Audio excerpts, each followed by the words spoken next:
யார் யாரோ வாழ்வீரே சிலுவையை கண்டீரோ, சிலுவைக்காய் பணி செய்ய வாரீரோ.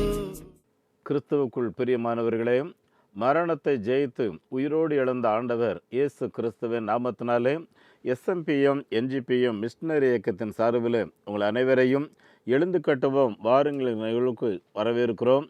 ஆண்டோடைய பெரிய கிருபையினாலே இதுவரையிலும் செய்த ஊழியத்தின் விளைவாக சுமார் 9100 பேர் முதல் தலைமுறை கிறிஸ்தவர்களாக இயேசுவை ஏற்றுக்கொண்டு சுமார் 905 கிராமங்களில் இயேசு கிறிஸ்துவை ஆராதிக்கிறார்கள். ஆண்டவரின் கிருபையினாலே 64 ஆலயங்கள் இதுவரையிலையும் பிரதிஷ்டை செய்வதற்கு ஆண்டவர் உதவி செய்திருக்கிறார். 25 இடங்களில் ஆலய கட்டுமான வேலைகள் நடந்து கொண்டிருக்கிறது. ஏறத்தாழ 150 இடங்களில் ஆலயம் கட்டுவதற்கு இடங்களை தெரிந்தெடுத்து அஸ்திபாரங்கள் போட்டு ஸ்பான்சர் எதிர்பார்த்து காத்திருக்கிறோம். அது மாத்திரமல்ல, நம்மோட சேர்ந்து தேவனுடைய ஊழியத்தை செய்ய வருகிறோம் என்று சொல்லி கிட்டத்தட்ட 350க்கும் மேற்பட்ட அப்ளிகேஷன் நம்முடைய அலுவலகத்தில் காத்திருக்கிறது. கடந்த வாரத்தில் மாத்திரம் 40 அப்ளிகேஷன் புதிதாக நாம் பெற்றிருக்கிறோம். நம்முடைய ஆண்டவராகிய இயேசு கிறிஸ்து இந்த பூமியில் ஊழியம் செய்த காலங்களில் கோதுமை மணி அறுவடைக்கு காத்திருக்கிறது. எஜமான் ஆட்களை அனுப்பும்படி எஜமானிடத்தில் விண்ணப்பம் பண்ணுங்கள் என்று சொன்னார். என் அன்பானவர்களே, எங்களை பொறுத்த வரையிலேயும் அறுவடைக்கு கதிர்களும் ஆயத்தமாக இருக்கிறது, அறுக்கிறதற்கு ஆட்களும் ஆயத்தமாக இருக்கிறார்கள். அவர்களை ஒரு 3000 ரூபாய் கொடுத்து ஸ்பான்சர் பண்ணக்கூடியவர்கள் எங்களுக்கு தேவை. ஒரு மிஷினரி நீங்கள் ஸ்பான்சர் பண்ணுறதன் மூலம் குறைந்தபட்சம் 10 கிராமங்களில் சபை உருவாக்கப்படும். லட்சக்கணக்கானவருடைய பெயர்கள் ஜீவ புஸ்தகத்தில் எழுதப்படும். அன்புக்குரியவர்களே, இப்படிப்பட்ட மிஷினரி ஊழியங்களுக்காக ஜெபியுங்கள், பங்கேற்பு செய்யுங்கள். அதோடு கூட ஆதிவாசி குழந்தை படிக்க வைக்க முன்வாருங்கள். ஏராளமான குழந்தைகள் படிப்புக்காக ஏங்கி நிற்கிறார்கள். ஒருவேளை உணவுக்காக மாற்று வஸ்திரம் இல்லாதபடி பல குழந்தைகள் இருக்கிறார்கள். 22 இடங்களில் ஆதிவாசி குழந்தைகளுக்கு சொல்லி டியூஷன் நடத்துகிறோம்.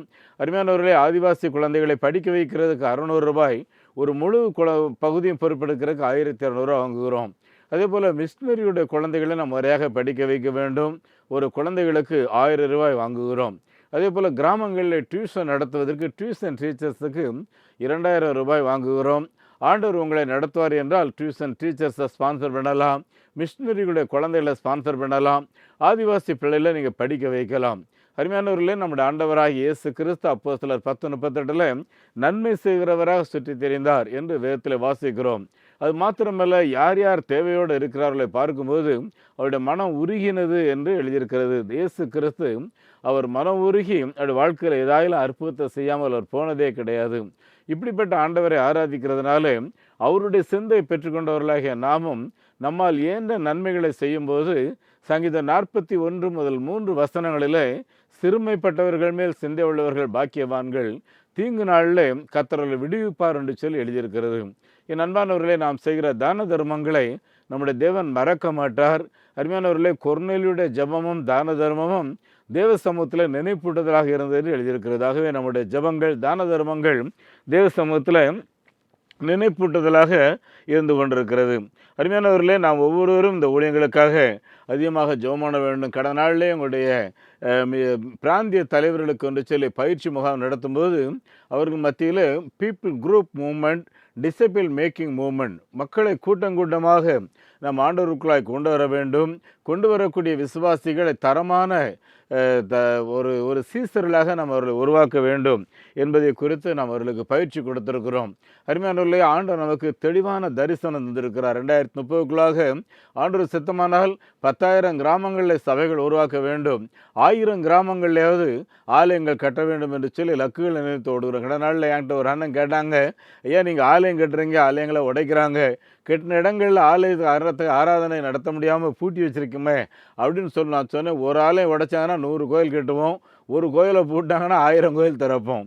என் அன்புக்குரியவர்களே, இதுதான் மிஷினரி ஊழியத்தில் கடந்த 2000 வருஷமாக நடந்து கொண்டிருக்கிறது. நான் 42 வருஷமாக இந்த மிஷினரி ஊழியத்தில் இருக்கிறேன். அதுதான் நடந்துகிட்டு இருக்கு. ஆண்டவருடைய ராஜ்யத்தை யாரும் முடக்க முடியாது. அருமையானவர்களே, இந்த நாட்கள் விபிஎஸ் நடத்துகிற காலங்கள். உங்களை நடத்துவார் என்றால் ஒரு விபிஎஸ் நீங்கள் ஸ்பான்சர் பண்ணலாம். 2000 ரூபாய் அதுக்கு. ஒரு விபிஎஸ் ஸ்பான்சர் பண்ணுற மூலம் குறைந்தபட்சம் ஒரு 300லேருந்து 400 குழந்தைகள் இயேசுவின் அன்பை அறிந்து கொண்டு தங்களுடைய சொந்த வீட்டுக்கு, சொந்த கிராமங்களுக்கு எடுத்து செல்வார்கள். அது மாத்திரமல்ல, வரக்கூடிய நவம்பர் மாதம் 16ஆம் தேதி 21ஆம் தேதியிலேயும் வாரங்களில் நாங்கள் நம்முடைய மிஷினரிகளுக்கான ஃபேமிலி கூடுகை, நேஷ்னல் மிஷனரி கான்ஃபரன்ஸ். நம்முடைய இயக்கத்திலே பணிபுரிகிற 270 மிஷனரிமாருடைய குடும்பம், அவருடைய பிள்ளைகள் என்று சொல்லி எல்லாருக்கும் சேர்த்து ஒரு கான்ஃபரன்ஸ் ஒழுங்கு பண்ணுகிறோம். வாரங்களில் இருக்கக்கூடிய மிஸ்டர் ஜட்சன் ஆப்ரஹாம் அவர்களுடைய வளாகத்திலே இந்த நிகழ்வுகளை நடத்த இருக்கிறோம். இதற்காகவும் ஜெபம் இடுங்க. குறைந்தபட்சம் ஒரு 15 லட்சம் ரூபாய் அதற்கு தேவையாக இருக்கும். அருமையானவர்களே, 1 லட்சம் ரூபாய் கொடுக்கக்கூடிய ஒரு 15 பேர் தேவை. ஆண்டவர் எழுப்புவார் என்றால் நீங்கள் இந்த தேவைகளில் சந்திக்கலாம். ஒருவேளை சாப்பாடை பொறுப்பெடுக்கலாம். மிஷினரிகளுக்கான ஒருவேளை சாப்பாட்டுக்கு 50,000 ரூபாய் தேவையாக இருக்கும். ஆண்டவர் எதை நடத்துகிறாரோ இவைகளிலே நீங்கள் ஈடுபடுங்கள். அருமையானவர்களே, நாம் செய்கிற ஊழியத்தில் ஆண்டவர் ஏராளமான அடையாளங்களை, அற்புதங்களை செய்கிறார். அன்புக்குரியவர்களே, கடந்த வாரத்திலே சத்தீஸ்கர், ஒரிஷா போயிருந்தோம். இந்த பகுதியில் ஆண்டவர் பலத்த மாற்றங்களை செய்து கொண்டிருக்கிறார். கடுமையான எதிர்ப்புகள், அருமையானவர்களே, போராட்டங்கள். 2 இடத்துல ஆலயத்துக்கு அஸ்திபாரம் போட்டோம். ஒரு இடத்துல அஸ்திபாரம் போட முடியாது, ரொம்ப பிரச்சனையாக இருக்குது. இளைஞர்கள்லாம் வந்து கலடா பண்ணிகிட்டு இருக்காங்க. நாங்கள் சொன்னோம் அமைதியாக போவோம், ஒரு சின்ன பாட்டை பாடி கல் வச்சுட்டு வருவோம், சூழ்நிலைகள் சாதகமாகிறேன்னா பஞ்சாயத்து லெட்டர் கொடுத்துருங்கன்னு சொன்னோம். அந்த இடத்துல போன உடனே கிறிஸ்தவர்கள் எல்லாரும் ஒன்றாக கூடி மிகவும் ஆர்ப்பாட்டத்தோடு ஆடல் பாடல் பாடி கர்த்தரை மகிமைப்படுத்தினார்கள். இப்போ தான் சொன்னீங்க இப்படி பிரச்சனை இருக்குது, அமைதியாக செய்வோம்னு சொல்லி சத்தம் போடுறீங்களா அப்படின்னு அவங்க சொல்கிறாங்க. ஐயா, பிசாசின் கிரியைகளை அழிக்கிறது தான் இயேசு கிறிஸ்து வந்தார். ஆகவே இயேசு கிறிஸ்துவோட சேர்ந்து நாங்கள் இந்த பிசாசின் கிரியைகளை அழிக்கிறோம்னு சொல்லி விசுவாசத்தோடு அந்த ஆலயத்துக்கான ஃபவுண்டேஷன் போட்டோம். என் அன்புக்குரியவர்களே, இப்படி தேவன் பெரிய காரியங்களை செய்கிறார். இந்த மிஷினரி இயக்க ஊழியங்களுக்கு அருமையானவர்களே, பொருளாதாரம் ஒரு தடையல்ல. தரிசனம் பெற்ற எந்த ஒரு அமைப்புக்கும் உலக பிரகாரமான தேவைகளை ஆண்டவர் கையில் வச்சிருக்கிறார். ஆகவே மிஷினரி ஊழிய தரிசன திட்டங்களுக்கு பொருள் ஒரு தடையே கிடையாது. ஆகவே ஜெபமணியிடங்கள், இந்த நம்பிக்கை தொலைக்காட்சி நிகழ்வுகளை உங்களுடைய ஃப்ரெண்ட்ஸுக்கெல்லாம் பார்க்குறதுக்கு அறிமுகப்படுத்துங்க. நாங்கள் யூடியூப்பில் அதை அனுப்புகிறோம், அவங்களுக்கு நீங்கள் அனுப்பி வைங்க. பணித்தளத்தில் நடக்கிற நிகழ்வுகளை ஃபோட்டோ அனுப்புகிறோம் வாட்ஸ்அப்பில், அது நீங்கள் உங்கள் ஃப்ரெண்ட்ஸுக்கெல்லாம் அனுப்புங்க. ஏன்னா இப்போ ஒரு 50 வாட்ஸ்அப் அனுப்புனாலே உடனே பிளாக் பண்ணிடுறான். ஆகவே அன்பானவர்களே, இந்த ஊழியத்தை நீங்கள் மற்றவர்களுக்கு அறிமுகப்படுத்துகிறது நீங்கள் செய்கிற பெரிய ஊழியம். காரணம் என்னென்னா, நீங்கள் அனுப்புகிற ஒவ்வொரு காணிக்கை அப்படியே வட இந்தியா போகுது. அலுவலகத்துக்கு வாடகை கிடையாது, ஒன்லி பத்திரிக்கை மட்டும்தான் நம்ம செலவு பார்த்துக்குங்க. ஆகவே நீங்கள் அனுப்புகிற காணிக்கைகள் அப்படியே வட மாநிலங்களுக்கு நற்செய்தி அறிவிக்கிறதுக்காக போகிறது. ஆகவே விசுவாசத்தோடு ஈடுபடுங்கள். நிறைய இடங்களில் ஆலயங்கள் கட்ட வேண்டியா இருக்குது. ஒரு ஆலயம் கட்டுறதுக்கு, பக்க ஆலயம் கட்டுறதுக்கு 8 லட்சம் ரூபா. அருமையான 7 லட்சம் ரூபாயில் 1000 ஸ்கொயர் ஃபீட்டில் கட்டுறோம். 600 ஸ்கொயர் ஃபீட்டுக்கு 3 லட்ச ரூபா தேவை. அருமையானவர்களே, இந்த ஆலயம் கட்டுகிறதற்காக இப்படி சிறப்பு நன்கொடைகள் நீங்கள் கொடுக்கும்போது அதுக்கு 80G எக்ஸப்ஷன் இருக்கிறது. நீங்கள் பெற்றுக்கொள்ளும்படி உங்களை அன்போடு கூட கேட்டுக்கொள்கிறோம். அன்பான ஆண்டவருடைய பிள்ளைகளே, இந்த ஊழியத்தில் மோட்டார் சைக்கிள் தேவையாக இருக்குது, டெய்லரிங் மிஷின் தேவையாக இருக்கிறது, அதே போல் கம்ப்யூட்டர் தேவையாக இருக்குது. நம்ம நாட்டில் 4 லட்சம் கிராமங்களில் ஆலயங்கள் கிடையாது. அப்படின்னா நம்ம எல்லாருடைய பங்களிப்பு என்னன்னு சொல்லி யோசித்து பாருங்கள். கர்த்தர் தாமே உங்களை ஆசீர்வதிப்பாராக. அருமையானவர்களே, இந்த ஊழியத்தை ஆதரிக்கிறதற்கு ஆண்டவர் உங்களை நடத்துவார் என்றால் அக்கௌண்ட் நம்பரை குறித்து வைத்துக் கொள்ளுங்கள். நெகேமியா new generation partaker movement NGPM, State Bank of India, Thiruvancheri branch. Account number 4217-8023-691, 42 17 80 20 691. IFSC code SPIN 0061767. அதே போல் salvation mission partaker movement SMPM, Canara bank, Salaiyur branch. Account number 12 00 34 54 94 90. IFSC code CNRP 000 5652. என்னுடைய தொலைபேசி எண் 9447375550 9043867550. கிறிஸ்துவுக்குள் பிரியமானவர்களே, மரணத்தை ஜெயித்து உயிரோடு எழுந்த பின்பு நம்முடைய ஆண்டவராகிய இயேசு கிறிஸ்து அவரை நம்பி அவரை பின்பற்றினவர்களுக்கு பல வாக்குத்தத்தங்களை கொடுத்தார். அதில் ஒரு வாக்குத்தத்தம் பரிசுத்த ஆவியானவர். என் அன்புக்குரியவர்களே, நிறைய பேர் பரிசுத்த ஆவி அப்படிம்பாங்க. ஆவி இல்லை, ஆவியானவர் அப்படின்னா உங்கள் வீட்டில் இருக்கிற ஒரு பிள்ளையை சொல்லுவீங்கல்ல, அவன் இங்கே இருக்கான் அப்படின்னு சொல்ல பார்த்தீங்களா, அவர் இங்கே இருக்கிறார் அப்படின்னு சொல்லுவோம்ல, அதே மாதிரி பரிசுத்த ஆவியானவர் இருக்கிறார், நம்ம வீட்டில் வர்றதுக்கு தங்கியிருக்கிறார். இதை தான் அவர் ப்ராமிஸ் பண்ணுறாரு, ப்ராமிஸ் ஆஃப் ஹோலி ஸ்பிரிட். என் அன்புக்குரியவர்களே, ஆண்டவராகிய இயேசு கிறிஸ்துவை என்னுடைய சொந்த இரட்சகராக ஏற்றுக்கொண்டு ஆண்டவரின் கிருபையினாலே 42 வருஷம் முடிஞ்சிருச்சு. நல்லா கவனிச்சுக்குங்க, இந்த 42 வருஷத்தில் பரிசுத்த ஆவியானவர் ஒவ்வொரு நாளும் என்னை நடத்துகிறார். எப்படி நடத்துகிறார் அப்படின்னு சொல்லி எப்படி யோசித்து பார்த்தீங்கன்னா, அருமையானவர்களே சில நேரங்கள்ல பொய் சொல்ல வேண்டிய நிலைமை இருக்கும்.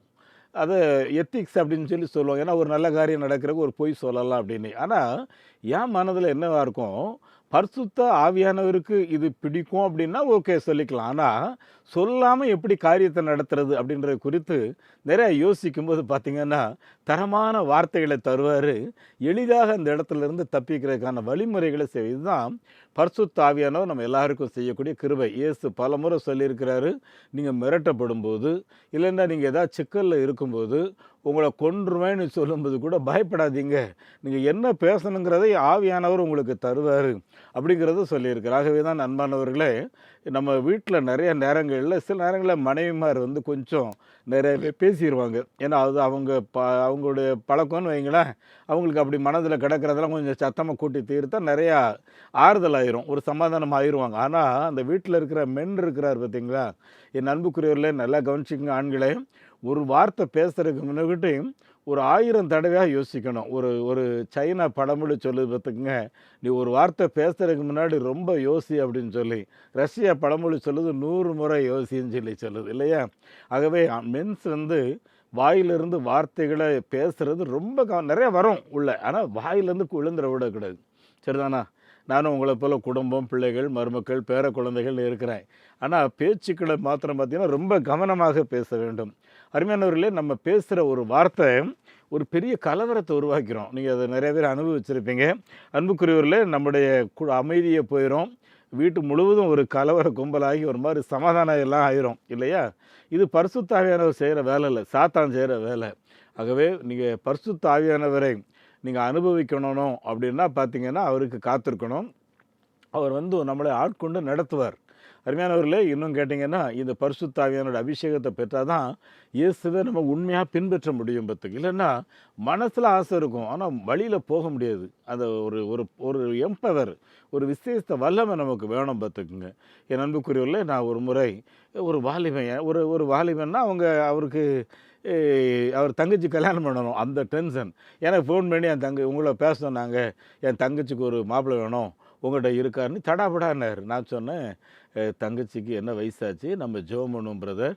நான் ஜெபம் பண்ணுறதுக்காக அவன்ட்ட சொல்லல. என் தங்கச்சிக்கு மாப்பிள்ளை வேணும். உடனே சொல்லு. என் அன்பானவர்களே, அது அவருடைய மனதில இருக்கிற ஆதங்கம் பாத்துக்குங்க. இல்ல தங்கச்சி மேல இருக்கிற ஒரு பாசமா இருக்கலாம். ஆனா, அந்த தங்கச்சிக்கு ஒரு மணமகன பார்க்கணுங்கிறது இப்படி டென்ஷனாவா பார்க்க முடியும்? ஜெபிக்கணும், பொறுமையா இருக்கணும், குடும்பம் என்ன, அந்த வழக்கம் என்ன, நம்ம பிள்ளை தங்கச்சிக்கு ஏற்ற மகன் யாரு? இதெல்லாம் ரொம்ப நிதானமா இருக்கணும். என் அன்புக்குரிய ஆண்டவருடைய பிள்ளைகளே, இதை நடத்துகிறவர் தான் ஆவியானவர் பாத்துக்குங்க. என்ட்ட ஒரு அண்ணன் ரொம்ப டென்ஷனா பேசிக்கிட்டே இருந்தாங்க. அப்ப இயேசுவும் இல்ல, ஒண்ணும் இல்ல. ஜெபம் பண்றதெல்லாம் வேஸ்ட்டு, வாக்குத்தத்தங்கள்லாம் வேஸ்ட்டு அப்படி இப்படின்னாங்க. நான் சொன்னேன், "அண்ணே, உங்க மனதில ரொம்பவே கவலையோட இருக்கீங்க. நீங்க பேசுற பேச்சு எதுவுமே தப்புன்னு நான் உங்ககிட்ட சொல்ல மாட்டேன். ஆனா, நீங்க ரொம்ப பதற்றத்தோட இருக்கீங்க. நான் உங்களுக்காக ஜெபம் பண்றேன். கொஞ்சம் நீங்க ஃபோன கீழ வச்சுருங்க. நம்ம அப்புறம் பேசுவோம். நான் உங்கள கூப்பிடுறேன்" அப்படின்னேன். என் அன்புக்குரியவர்களே, அவர்ட்ட மறுநாள் கூப்பிட்டு, "அண்ணே, நீங்க பரிசுத்த ஆவியானவருடைய நடத்துதலுக்கு நீங்க வரணும்னே. ஏன்னா ஒண்ணு கவனிச்சு பாருங்க, நீங்க இந்த ஊர்ல வரும்போது, நீங்க என்ன கொண்டு வந்தீங்கன்னு கொஞ்சம் யோசித்து பாருங்க. என்ட்ட நீங்க பலமுறை சொல்லியிருக்கீங்க, சைக்கிள்ல உப்பு மூட்டை வச்சு, அங்கேருந்து 80 கிலோமீட்டர் அந்த 100 கிலோ உப்பு மூட்டைய சைக்கிள்ல வச்சு ஓட்டிக்கிட்டு போய், அங்க போய் வித்துட்டு, அப்புறம் அத திரும்பி வருவீங்க. சில நேரங்கள்ல பாய் தான் விக்கும்னு சொல்லியிருக்கீங்க. என்ன கஷ்டம் அத யோசித்து பாருங்க. இன்னைக்கு அப்படியா இருக்கீங்க? ஏசி ரூம்ல இருக்கீங்கல்ல. அப்புறம் எதுக்கு அண்ணே இந்த புலம்பல்? என் அன்புக்குரியவர்களே, பல நேரங்கள்ல சாத்தான் டென்ஷன் பண்ணி விட்டுருவான் பாத்துக்க. இந்த டென்ஷனுக்கு நம்ம யாருமே இடம் கொடுக்கக்கூடாது. என் அன்புக்குரியவர்களே, இந்த அமைதியை குலைக்கிற அந்த இடத்திற்கு நாம் யாரும் இடம் கொடுக்கக்கூடாது. அதுமாதிரிகளே, இந்த பரிசுத்த ஆவியானவருடைய ப்ராமிஸ் ஆஃப் இந்த ஹோலி ஸ்பிரிட்டுடைய ஒரு முக்கியமான ஒரு பணி என்னன்னு சொல்லி பார்த்தீங்கன்னா, அருமையானவர்களே, நம்ம எல்லாரையுமே ஒரு ஒரு அமைப்புக்குள்ளே தான் வச்சிருக்கிறோம். யாருமே தனி மனிதன் இல்லைல்ல. எல்லாமே ஒரு வீட்டுக்குள்ளே தான் இருக்கோம். வீடு இல்லைன்னா நமக்கு ஒரு விடுதலையே இருக்காதுல்ல. இல்லை நிறைய பேர் வேலையில் இருப்பீங்க, ஹாஸ்டலில் ரூம் போட்டு குளிப்பீங்க, அப்புறம் லாட்ஜில் இருப்பீங்க, போவீங்க வருவீங்க. ஆனால் வீட்டுக்கு வந்து நீங்கள் கொஞ்ச நேரம் உங்களுடைய முகத்தெல்லாம் கழுவி குளிச்சுட்டு ட்ரெஸ் எல்லாம் சேஞ்ச் பண்ணிட்டு உட்காந்து பாருங்கள். அந்த இளைப்பாறுதல் வேற எங்கேயுமே கிடைக்காது இல்லையா? என் அன்புக்குரியவர்களே, இதுதான் அமைப்பு பார்த்துங்க. இந்த அமைப்பு இது வந்து ஒரு டீம், குடும்பம். ஆனால் நீங்கள் போட்டது தான் சட்டம்னா அது உங்கள் கம்பெனியில் வேணா இருக்கலாம். ஆனால் வீட்டுக்குள்ளே அது நடக்காது. என் அன்புக்குரிய ஆண்டோடைய பிள்ளைகளே, வீடு என்பது நம்ம எல்லாருக்கும் ஒரு இளைப்பாறுதல் கொடுக்குற இடம். அது ஒரு டீம். இந்த டீம் ஸ்பிரிட்டை தர்றதே ஒரு பரிசுத்த ஆவியானவர் தான் பார்த்துக்குங்க. அருமையானவர்களே, நாங்கள் மிஷினரி சங்கம் நடத்துகிறோம். நம்முடைய எஸ்எம்பிஎம் என்ஜிபிஎம் அமைப்பில் போர்டு மெம்பர் மட்டும் 17 பேர் இருக்காங்க. அப்புறம் இன்வைட்டி அப்படி இப்படின்னு ஒரு 20 பேர் வர்றோம்னு வைங்களேன். 20 பேரும் ஒரு மனதோடு நிற்க வேண்டும் என்பது பரிசுத்த ஆவியானுடைய நடத்தல் இருந்தால் தான் இருக்க முடியும் பார்த்துக்கு. இல்லைன்னா எல்லாருமே அறிவில் தேர்னவங்கள, யாரும் குறைஞ்சவங்களே கிடையாது. பெரிய பெரிய படிப்பாளிகள், தொழிலில் பெரிய கோடிக்கணக்கில் டேர்ன் ஓவர் பண்ணுறவங்க. அருமையானவர்களே, இவங்க எல்லாருமே அந்த ஒரு ஒரு ஒரு மனதுக்குள்ளே வரணும்னா பரிசுத்த ஆவியானுடைய அந்த நடத்தல் இருந்தால் அந்த டீம் ஸ்பிரிட் வரும் பார்த்துக்குங்க. என் அன்புக்குரியவர்களே, அப்போஸ்தலர் 13வது அதிகாரம் 2லிருந்து 3 வரைக்கும் நீங்கள் வாஸ்து பார்த்தீங்கன்னா, அங்கே தேவனுடைய பிள்ளைகள் ஜெபம் பண்ணிகிட்டு இருக்கிறாங்க. அருமையானவர்களே, அவர்கள் திருச்சபையில் ஆண்டோடைய சமூகத்தில் காத்திருந்து ஜெபம் பண்ணுறாங்க. ஆண்டவரே, நீர் எங்களை ரட்சித்தீரே ஸ்தோத்திரம், எங்களை மனமாற பண்ணினீரே ஸ்தோத்திரம், நித்திய வாழ்வை ப்ராமிஸ் பண்ணியிருக்கிறீரே ஸ்தோத்திரம் சொல்லி நிறைய காரியங்களை சொல்லி சொல்லி கர்த்தரை மகிமைப்படுத்தி கொண்டிருக்கிறார்கள். அந்த நேரத்தில் பரிசுத்த ஆவியானவர் வந்து வர்றாரு. ஒரு டீம் அங்கே உட்காந்துருக்கு. அந்த டீமுக்குள்ளே வந்தால் ஆவியானவர் சொல்கிறாரு, இந்த 2 பேரை நான் செலக்ட் பண்ணியிருக்கேன், இவங்களை மிஷினரி பணிக்காக அனுப்பி வையுங்கள். இல்லை, மிஷினரி இயக்கத்தை 42 வருஷம் நான் மிஷினரி பணி செய்கிறேன் பார்த்துக்கங்க. அருமையானவர்களே, இந்த மிஷினரி அமைப்பில் இந்த அப்போஸ்தலர் நடவடிக்கைகளின் புஸ்தகத்தை வாஸ்து பார்த்தீங்கன்னா, டாக்டர் சாமுவேல் கமலேசன் கீழே தான் நாங்கள் எல்லாம் வளர்ந்தோம். அப்படி வளர்க்கும்போது அண்ணன் சொல்லுவாங்க, தம்பி பரிசுத்த ஆவியானவர் நமக்கு எப்படி லீட் பண்ணுறாருன்னு வெயிட் பண்ணணும் அப்படின்னுவாங்க. என் அன்புக்குரியவர்களே, இப்பொழுது நாங்கள் இந்த மிஷினரி அமைப்பை நடத்தும்போது தான் அவைகளெல்லாம் புரிந்து கொள்கிறோம். ஒரு நாள் என்கிட்ட ஒரு மிஷினரி அவசரமாக பேசினார், ரொம்ப கோபமாக பேசினார். பேசிட்டு நான் உங்களை பார்க்க வரேன்னாரு. தம்பி வாங்க, ஒன்றும் பிரச்சனை இல்லை அப்படின்னேன். வீட்டுக்கு வந்தார், உட்காரவே மாட்டேன்னாரு. நான், தம்பி நீங்கள் முதல்ல உட்காருங்க, ஒரு டீ சாப்பிடுங்க, அப்புறம் குளிங்க, நானும் அதுக்குள்ளே குளிச்சிடுறேன், நம்ம நேரம் ஜோம் பண்ணிவிட்டு அதுக்கப்புறம் பேசணும். அவர் பயங்கர டென்ஷனாக இருந்தார். என்னாலும் கடைன்னு குளிச்சார். அப்புறம் டிஃபன் வாங்கி கொடுத்தேன். 2 பேரும் சேர்ந்து சாப்பிட்டோம். பாயை விரிச்சிட்டு 2 பேரும் சேர்ந்து கர்த்தருடைய வார்த்தையை தியானித்தோம். தியானித்து முடிச்சுட்டு அப்புறம் ஒரு சின்ன குறிப்புகளுக்காக ஜெபம் பண்ணோம். ஜெபம் பண்ணிவிட்டு, இப்போ சொல்லுங்கள் தம்பி, உங்களுடைய போராட்டங்கள் ரொம்பவே மனவேதனையோடு இருக்கீங்க அப்படின்னு சொன்னோன்னே என்ன சொல்கிறாரு, நான் என்ன போராட்டத்தோடு அங்கே வந்தேனோ அந்த போராட்டம் இன்றைய வேத வாசிப்பிலையும் தியானத்திலையும் எனக்கு அதற்கான பதில் கிடைத்து விட்டது. சரியா? அப்போது பரிசுத்த ஆவியானவர் என்பவர் பாருங்கள், ஒரு டீமை எழுப்புறாரு. அந்த டீமை எப்படி ஒரு மனதோடு நடத்தணுங்கிறதையும் அவர் தான் அதற்கான பிளானை வைத்து செயல்படுத்துகிறார். என் அன்புக்குரியவர்களே, உங்கள் குடும்பத்தில் உங்கள் பிள்ளைகளுடைய திருமணமாக இருக்கலாம், இல்லைனா பிள்ளைகளுடைய ஹையர் ஸ்டடி படிப்பாக இருக்கலாம், இல்லைனா வீடு கட்டுற விஷயங்கள், லேண்ட் வாங்குகிற விஷயங்கள் போன்ற காரியங்கள் எதுவாக இருக்கலாம்.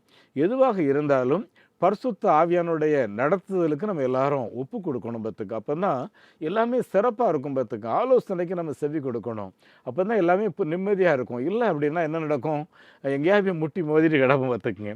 என் அருமையானவர்களே, இந்த முட்டி மோதலுக்கு நம்ம விலகி இருக்கணும்னா இந்த பரிசுத்த ஆவியானுடைய நடத்துதலுக்கு ஒப்பு கொடுக்கணும். ஆகவே முதல் மிஷினரியாக அப்போஸ்தலனாகிய பரிசுத்த பவுலும் பர்னபாவும் இந்த ஊழியத்துக்காக புறப்பட்டு போனதனுடைய விளைவு மாபெரும் அறுவடையில் நீங்கள் தொடர்ந்து அப்போஸ்தலர் 13, 14 எல்லாம் வாஸ்து பார்த்தீங்கன்னா அறுவடை எப்படி இருந்துச்சுங்கிறது தெரியும் பார்த்துக்குங்க. ஆகவே ஆவியானோட நடத்துதல் முன்னாடி நாம் அறுவடை பணிகளில் ஈடுபட வேண்டும். நம்முடைய மிஷினரி இயக்கம் வந்து பார்த்திங்கன்னா ஆரம்பித்த உடனே கொரோனா, அது மாத்திரம் இல்லை, மிஷன் ஃபீல்டுலையும் ஒன்றுமே செய்ய முடியாதுனால. ஆனால் அன்பானவர்களே, அன்றைக்கும் பேப்டிசம் நடந்துச்சு.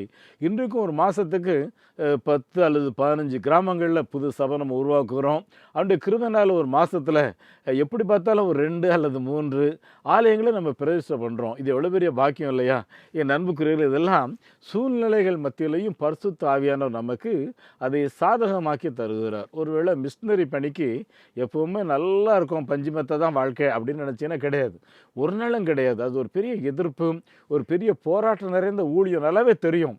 மிரட்டல், மிரட்டல், அப்புறம் கடுமையான ட்ராவல் பார்த்துக்குங்க, அப்புறம் ரோடு இல்லை, இதெல்லாம் பசி பட்டினி, நிறைய போராட்டங்கள். அருமையானவர்கள், இதன் நடுவில் ஆவியானவர் நடத்துகிற நடத்துதல், ஆவியானவர் தர்ற பலன் இருக்குது பார்த்தீங்களா, அது அசாதாரணமான பலன் பார்த்துக்குங்க. பேசில் பவுல் நிற்கும்போது பயங்கரமான போராட்டம் வருது. ஆனால் ஆண்டவர் சொல்கிறாரு, நீ தைரியமாக பேசு, ஒருத்தனும் உன் மேலே கைப்பட முடியாது, இங்கே அநேக ஆத்துமாக்களை உனக்கு வைத்திருக்கிறேன். சரியா? அப்போ நம்ம என்ன பண்ணுறாரு, எதிர்ப்புகள் இருந்தாலும் திடமனதை கொடுத்து பேச வைக்கிறாரு பரிசுத்த ஆவியானவர். யாரும் ஒன்றும் பண்ண முடியாது, நீ தைரியமாக சொன்னாருங்கிறார். அவர் சொன்னாருன்னா சொன்னது தான். யாரும் ஒன்றும் பண்ண முடியாது. ஏன்னா அவருடைய அதிகாரத்தை மிஞ்சின காரியங்கள் ஒன்றுமே கிடையாது. என் அன்புக்குரியவர்களே, அப்போஸ்தலர் 8ஆம் அதிகாரத்தில் பார்த்தீங்கன்னா, பிலிப்பு என்பவர் ஆண்டவருடைய நற்செய்தியை அறிவித்துக் கொண்டிருக்கு. திடீர்னு சொல்கிறாரு, ஒரு ரதம் ஒன்று போயிட்டுருக்கு, நீ ஓடி போய் அதில் ஏறுறாங்கிறாரு. எல்லாரையும் விட்டுட்டு, அவருக்கு பொம்பளை பிள்ளைங்க வேறு இருந்தாங்கன்னு பைபிளில் இருக்குது, குடும்பம் இருக்குது. எல்லாரையும் விட்டுட்டு ஓடணும்னா எப்படி ஓட முடியும்? ஆவியானவருடைய நடத்துதல். நேராக ஓடுறாரு, ஓடி அந்த ரதத்தோடு போகிறார். அங்கே பார்த்தா அந்த எத்தியோப்பிய மந்திரி பார்த்தீங்கன்னா பைபிள் படிச்சுட்டு இருக்கிறார். ஏசாயா 53ஆம் அதிகாரத்தை படிக்கிறாரு. படிச்சுக்கிட்டு இருக்கிற பார்த்த உடனே பிலிப்பு கேட்குறாரு, நீங்கள் படிக்கிறீங்களே, இது உங்களுக்கு புரியுதான்னு கேட்கணும். அவர் என்ன சொல்கிறாரு, தீர்க்கதரிசியானவர் அவரை குறித்து சொல்கிறாரா, இல்லை வேறு யாராவது குறித்து சொல்கிறாரா? அவர் ஏதோ அடிக்கப்படுகிற ஆடுகளை போல் போவார், மயிர் கத்திரிக்கிறதுக்கு அந்த ஆடு தன்னை ஒப்பு கொடுக்கறது போல் ஒப்பு கொடுப்பார், இப்படிலாம் எழுதியிருக்கிறது. இது யாரை குறித்து சொல்கிறார்? உடனே அவர் சொல்கிறாரு பிலிப்பு, எப்பா இயேசு கிறிஸ்துவை குறித்து ஏசாயத்துக்கு சொல்கிறாரு. இதெல்லாம் நடந்து முடிந்து இருக்கிறது. இந்த இயேசு கிறிஸ்து அமைதியாக இருந்தார், மரித்தார், அடக்கம் பெற்றார், 3ஆம் நாளில் மகிமையோடு உயிர்த்தெழுந்தார். உயிர்த்தெழுந்த பின்பு அவர் ப்ராமிஸ் பண்ணின ஹோலி ஸ்பிரிட்டை ஊற்றினார். அந்த அபிஷேகத்தில் நிரம்பி தான் இந்த ஊழியம் நடக்கு. யாரெல்லாம் இந்த விசுவாசத்தில் இருக்கிறீங்களோ அவர்களுக்கு நாங்கள் ஞானஸ்நானம் கொடுப்போம் என்ற வார்த்தையை சொன்ன உடனே அங்கே தண்ணியை பார்க்குறான். உடனே இந்த பிலிப்பு என்ன சொல்கிறான், இப்போ தண்ணி இருக்குல்ல, எனக்கு உடனே ஞானஸ்நானம் கொடு அப்படிங்கிறான். அன்புக்குரியவர்கள், ஒருவரை மனம் திரும்ப வைப்பதும் மனம் திரும்பினவன் சத்தியத்தை அறிகிற அறிவில் அவனை வளர்க்கிறதும் ஆவியானவருடைய பொறுப்பு.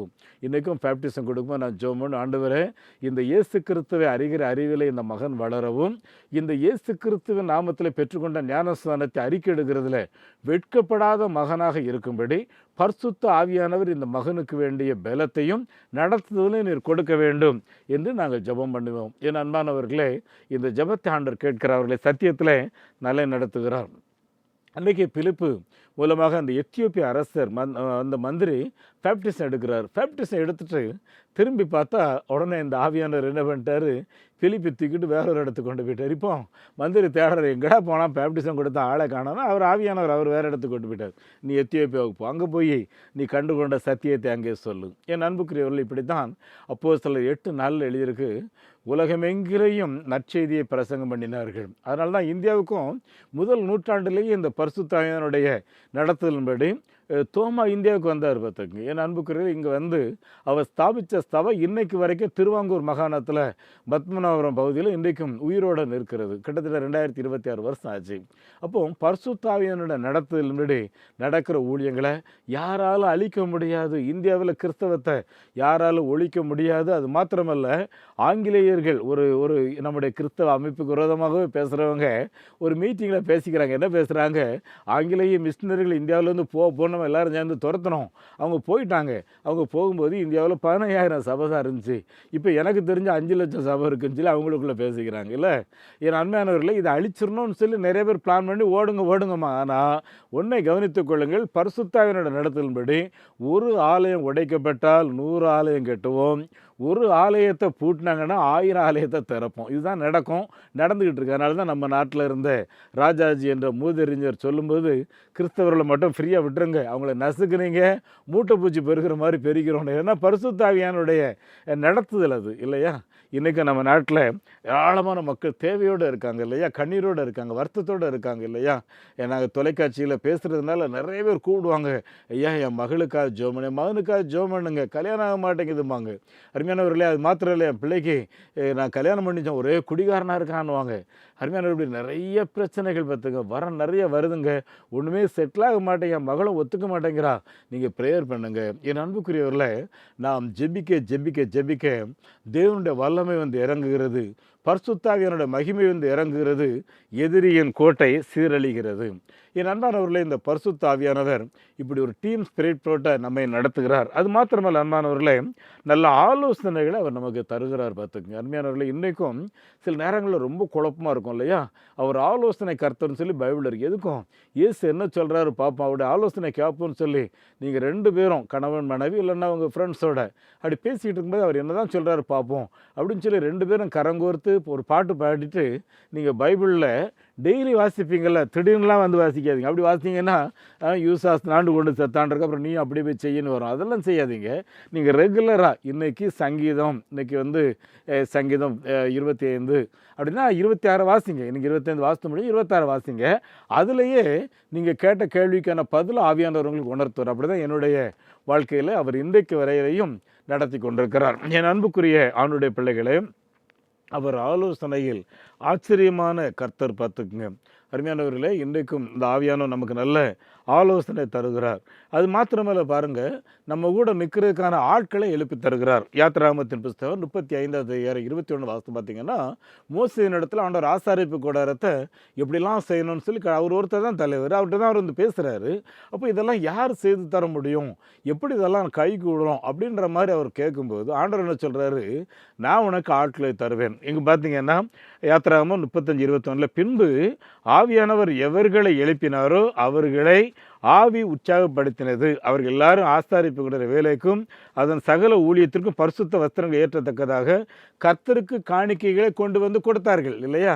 எந்த காரியம் நடக்கணும் அதற்கான காரியங்களை நடத்தினார் என்று எழுதியிருக்கிறது. என்ன, இந்த ஸ்டான்லி ஜோன்ஸ் என்ற தேவனுடைய மனிதர் சொல்கிறாரு, பரிதவிப்போடு நீ எப்பொழுது காணப்படுகிறையோ, இல்லைன்றால் கவலை கண்ணீரோடு காணப்படுகிறாயா, உனக்கு என்ன பதில் அப்படின்னு சொல்லி யோசித்தா பதில் இயேசு கிறிஸ்துவே. அருமையானவர்களே, இந்த promise of holy spirit next செய்கிற இன்னொரு முக்கியமான காரியம் என்னன்னு பார்த்தீங்கன்னா, நம்முடைய மனசாட்சியை கூர்மையாக காத்துக்கிடுறாரு. இல்லையா? அந்த அருவாள் வந்து கூர்மையாக இருந்தது ஈஸியாக வெட்டும். இல்லையா? இல்லைனா ரொம்ப பலத்தை உபயோகப்படுத்த வேண்டியிருக்கும். இந்த பரிசுத்த ஆவியானவர் தான் நம்மை தினமும் அவர் ஷார்ப் பண்ணுறாரு. பார்த்துக்குங்க என் அன்புக்குரியவர்களே, இந்த பரிசுத்த ஆவியானவர்கிட்ட நீங்கள் ஜெபம் பண்ணிங்கன்னா நம்மை குற்றமற்ற மனசாட்சியோடு சாட்சியோடு நம்மை காத்துக்கொள்வார். அது மாத்திரமல்ல, பிசாசின் கிரிகளை அழிக்கும்படி வந்த தெய்வகுமாரன் நமக்கு அனுதின நடத்துதலையும் தருவார். நடந்த ஒரு சம்பவத்தை சொல்லி நான் முடிக்கிறேன். அருமையானவர்களே, அன்றைக்கி ஒரு கார் ரோட்டில் அப்படியே நிற்குது. பார்த்துங்க, அவர் ஒரு மீட்டிங்க்கு வேறு போகணும், பெரிய ஆள், கோட் ஷூட்டோடு நிற்கிறார். அவர் தான் வண்டியை ஓட்டிகிட்டு வர்றாரு. அப்படி இப்படிமா பார்க்குறாரு, ஏன்னா டயர் பஞ்சர் ஆயிடுச்சு. அப்புறம் அந்த டயரை கழட்டி அந்த மறுபடியும் வேறு டயரை மாட்டும்போது அது கையில் இருந்த போல்ட் அப்படியே எல்லாம் செதறிடுச்சு. பக்கத்தில் பார்த்தா அங்கே ஒரு சேறு குப்பை, அதுக்குள்ளே போய் எல்லாமே விழுந்துருது. இது என்ன செய்கிறது, மீட்டிங் வேறு போனால் லேட் ஆயிருமே, இப்போ அந்த சேத்துக்குள்ளே போய் கை வச்சா உடம்பெல்லாம் அழுக்காயிருமே, என்ன செய்யலாம் அப்படி யோசிச்சுட்டு இருக்கும்போது ஒருத்தன் பரட்டை தலையோடு வர்றான். பார்த்துக்குங்க, வந்து அவன் முன்னாடி அவனை பார்த்தோன்னே அவர் கேட்குறாரு, ஏவா தம்பி, எனக்கு ஒரு உதவி பண்ணி, இப்படி போல்ட்டெல்லாம் அதில் விழுந்துருச்சு, எனக்கு கொஞ்சம் எடுத்துத்தா அப்படின்னு சொன்னால் அவன் என்ன சிரித்தானா. உடனே இவருக்கு என்னடா என்னையை பார்த்து சிரிக்கிறானே அப்படின்னு சொல்லி யோசிச்சுட்டு இவர் தலையை சொரிஞ்சுட்டு சொன்னேன், சார் நீ எவ்வளோ பெரிய ஆள், ஏற்கனவே 3 வீல்லையும் 4 போல்ட் இருக்குல்ல, ஒவ்வொரு வீல்லேருந்து ஒரு போல்ட்டை கழட்டு, ஒன்றும் பிரச்சனை இல்லை, அந்த 3 போல்ட் இதில் மாட்டிக்கிட்டு வண்டியை ஓட்டு, கொஞ்சம் தூரம் போ, அங்கே எங்கேயா கடை இருக்கும், மாட்டிட்டு போய் இதையே போட்டு யோசிச்சுட்டு இருக்கேன். இல்லையா? ஒரு எளிய ஆலோசனை எவ்வளோ அழகாக சொல்லிட்டான் பாருங்கள். என் அன்புக்குரிய ஆண்டோடைய பிள்ளைகளே, இதுதான் ஆவியானவர் ஆலோசனையில் ஆச்சரியமானவர். உங்கள் வாழ்க்கையிலையும் அப்படிப்பட்ட அதிசயங்களை நிச்சயமாக செய்வார். ஆகவே கலங்காதிருங்கள், கண்ணி சிந்தாருங்கள். ஆவியானுடைய ஒத்தாசையோட, ப்ராமிஸ் ஆஃப் ஹோலி ஸ்பிரிட்டோட பலத்தோட ஒவ்வொரு நாளும் நடத்தி செல்லுங்கள். உங்களுக்கும் உங்களுடைய குடும்பத்துக்கும் அற்புதமான ஆலோசனைகளை தருவார். உங்களுக்கு நான் ஜெபிக்க விரும்புகிறேன். எங்கள் பரலோகத்தின் நல்ல ஆண்டவரே, நாங்கள் தியானித்த இந்த வேத வசனங்களுக்காக ஸ்தோத்திரம். எங்களுடைய இதயத்துக்குள்ளாக 30, 60, 100மாக இவைகள் ஆழமாய் தங்கியிருந்து நீர் ப்ராமிஸ் பண்ணின இந்த ஹோலி ஸ்பிரிட்டை, பரிசுத்த ஆவியானவரை இந்த வாழ்க்கையில் நாங்கள் ஒவ்வொரு நாளும் அப்பியாசப்படுத்த, நடைமுறையில் அதை பிரயோஜனப்படுத்தி கொள்ள இயேசுவே எங்களுக்கு உதவி செய்ய வேண்டும் என்று சொல்லி நாங்கள் ஜெபிக்கிறோம். உம்முடைய நடத்துதலை, உம்முடைய ஆலோசனையை, உம்முடைய ஞானத்தை இந்த ஆவியானவருடைய துணையோடு நாங்கள் பெற்றுக்கொண்டு வெற்றி ஜீவிக்கும்படி எங்களுக்கும் எங்களுடைய பிள்ளைகளுக்கு அனுகூலம் பாராட்டும். பிதாவே, எங்களை ஆண்டவரை மோசம் போக்குகிற பிசாசுக்கு ஒரு வினாடி கூட இடம் கொடுத்து விடாதபடி பரிசுத்த ஆவியானவருடைய பிரசன்னத்துக்கும் நடத்துதலுக்கும் ஒப்பு கொடுத்து நிற்கிறது எங்களுக்கு உதவி செய்யும். ஆண்டவரும் இரட்சகரும் ஆகிய இயேசு கிறிஸ்துவின் நாமத்தில் இந்த ஜெபத்தை கேட்கின்றோம் பிதாவே, ஆமேன். நம்முடைய ஆண்டவர் இயேசு கிறிஸ்துவனுடைய கிருபையும் பிதாவாகிய கடவுளின் அன்பும் பரிசுத்த ஆவியானுடைய பராமரிப்பு, நடத்துதல், ஆசீர்வாதம் நம் அனைவரோடும் என்றென்றும் தங்கியிருப்பதாக. ஆமேன். இந்த மாபெரும் நற்செய்தி பணியில் ஒரு ஆதிவாசி குழந்தைய நீங்கள் 600 ரூபாய் கொடுத்து படிக்க வைக்கலாமே, உங்களால் ஏன்ற கோயை கொடுத்து ஒரு ஆலயங்கள் கட்டுவதற்கு தீர்மானம் எடுக்கலாமே, உங்களுடைய பங்குகள் என்ன?